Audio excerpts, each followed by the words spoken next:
Furina only works with Fontaine damage dealers and you absolutely need a team-wide healer in order for Furina to be good, is what I would say if I didn't have a brain. Hello there, Flip here, and today we're going to be talking about Furina.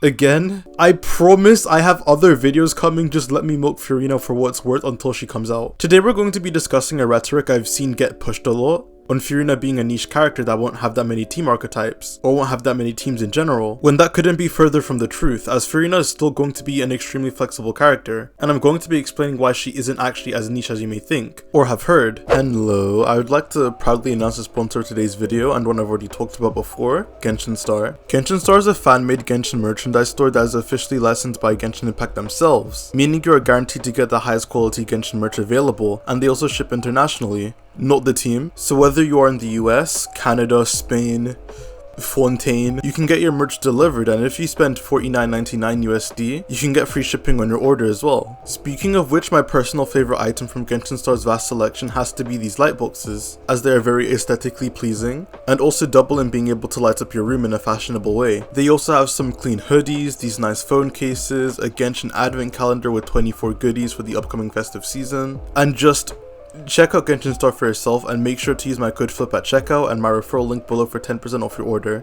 Thank you again Genshin Star for sponsoring the video. Now back to it. Before going into why Furina isn't actually niche, let's talk about why people have that misconception in the first place, as it all derives from her burst. I've explained Furina's burst 1,000 times by now, but it feels wrong not to. So to give a TLDR, when you cast Furina's burst, you enter the Revelry state, which causes your team to generate something called fanfare points every time you lose or gain HP. And the faster and more you keep losing or gaining HP, the more and more your fanfare points ramp up. And the amount of fanfare points you have is converted to a team-wide universal damage bonus. You get 1 fanfare point for each 1% of HP your team loses or gains. So if you have a 10,000 max HP character and they lose 1,000 health, that is 10% of 1,000, so that would be 10 fanfare points. The fanfare conversion rate is 0.25, so that would equal a 2.5 damage bonus. And the maximum amount of fanfare you can get is 300, which is a total of a 75% damage bonus. This would be depressing if it wasn't for the fact that when Furina's skill hits enemies, she continuously drains her entire team's HP. And by herself, assuming your team is above 50% HP, Furina will generate around 11 fanfare points a second.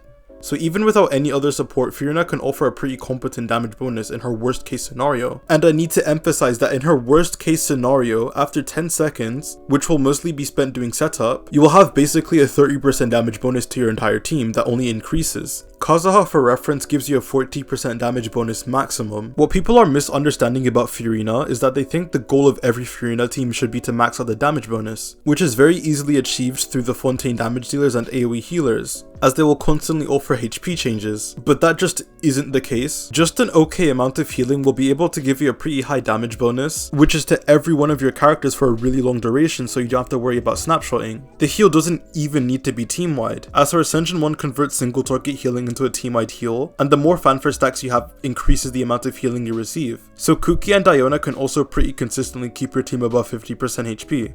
Furina's only real team building restriction is that she needs a healer, which, wow, what an absolutely absurd restriction. It's not like most teams in Genshin run healers, no. Bennett is a character that almost always monopolizes one side of the abyss, and people have been pointing to the fact that Bennett can't heal above 70% HP, so they have anti-synergy, but it's actually the opposite. Furina drains your HP in small instances, only about 3% of your max HP per second, and because of that, if you were at 70% HP then went down to 67% HP, Bennett would heal you for the full amount he heals, so you shoot over the 70% HP margin, allowing Furina to drain it back down. And with how heavily Bennett heals, you are just getting chunks of fanfare stacks. The only problem would be the fact that you aren't going to trigger Furina's A1 for the team-wide heal, but most Bennett teams, even something like Sucrose National, cycle through all of the characters in Bennett's circle, so it isn't that bad, as long as you can distribute the healing through your rotations. So any Bennett team will consistently allow you to get stacks. Let's look at other team archetypes. On Hyperbloom, you can run Prototype Amber Nahida with a Kuki that's also getting buffed by Furina's healing bonus. Baizu also exists to swap out your Nahida with, allowing you to replace Kuki for Raiden, who is a damage upgrade over Kuki as a Hyperbloom trigger. For Nilu, Bloom and Burgeon is the same case, but in general you most likely won't be running Furina and Dendro teams as a solo Hydro, unless it's Quick Bloom teams, as Furina doesn't buff reaction damage, as well as the fact that Xingqiu or Yelan apply more Hydro for those teams. On Freeze teams, you can use Diona or Charlotte, or replace Kazuha for Jean, who heals a lot. Let's also talk about the fact that getting hit will give you stacks, as it's a HP change. self-damage from blooms, and all the healing passives that multiple characters have. So in practice, you may even get more stacks than what's shown on paper. Hu Tao is a character that wants to be below 50% HP, as that gives her a 33% damage bonus. But what's funny is that Furina's buff is so strong that on a team like Double Hydra with Jean, being above 50% HP and getting a ton of fanfare stacks outweighs the need to be below 50% HP, as you can get this damage bonus by having only 130 fanfare, which is pretty easily doable, and will also boost Yelan and Furina's damage at the same time. As long as the structure of the team isn't hurt, slotting in a healer practically makes Furina the best universal damage buffer in the game. As I said previously, I think most people are just hyperfixating on trying to maximize her buff, which you don't always need to do. Most teams will be able to average a 45% buff before going to your on-field unit, depending on how good your healer is, which is even stronger than most other buffs as it goes to each teammate regardless if they are the active character or not, which I need to emphasize how strong that is, because people are undervaluing it. So no, Furina is simply just not niche. This is the equivalent of calling Bennett a niche unit because he only buffs attack, or saying Xingqiu and Yelan are niche because they only proc on normal attacks. Needing a healer isn't a heavy restriction when you have so many forms of healing that even mediocre ones are able to give you a strong buff. On the topic of Yelan and Xingqiu actually, the only other way to interpret Furina as niche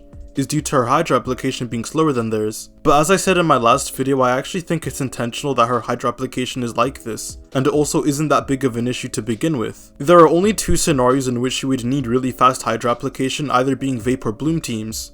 For Vape teams, just watch my other videos. And for Dendro teams, as a solo Hydro, she intentionally doesn't work with any Bloom team archetype, because you probably don't want to use her there anyways, as her burst doesn't affect reactions, and on most Bloom teams you are doubling up on the Hydra unit anyways. Also yes, Orcon Hyper Bloom is completely dead and I'm so happy. You can still use Furina and Dendro teams, more specifically Quick Bloom, which focus on both the raw damage of the on-field unit, whether that is all Hytham or Cyno, and the reaction damage from Hyper Bloom. These teams don't need as much Hydra as you have Quicken damage also helping out, and in combination with Baizu you can get really high fanfare counts. Speaking of Baizu actually, he enables very offensive Hyperbloom double Hydro teams, being able to use Yelan, Furina and Raiden, not needing Xingqiu's defensive utility or Kuki's healing, so you get super high damage from the Hydro Queens and Raiden's faster proc rate, with her burst damage buff. Furina can be used on pretty much all Hydro team archetypes and looks to be a damage upgrade for most of them. Again, if Focalors is niche, then every character in the game is. Now the last thing I want to talk about in this video is the fact that not only does Furina slot into current team archetypes very well,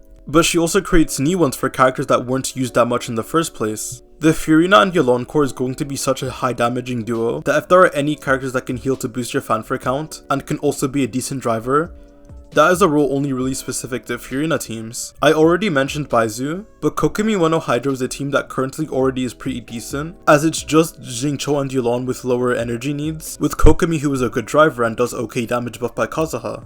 But now you can replace Xingqiu or Yelan for Furina here, and slot in anyone else like Fischl or Kazuha and go to town. You can also do this with Noelle, who has a massive AoE, can run the Haunter set or 4-piece Archaic to further boost Yelan and Furina's damage. Now slot in Fischl, who will be able to continuously proc her A4 for a stupid amount of single target damage.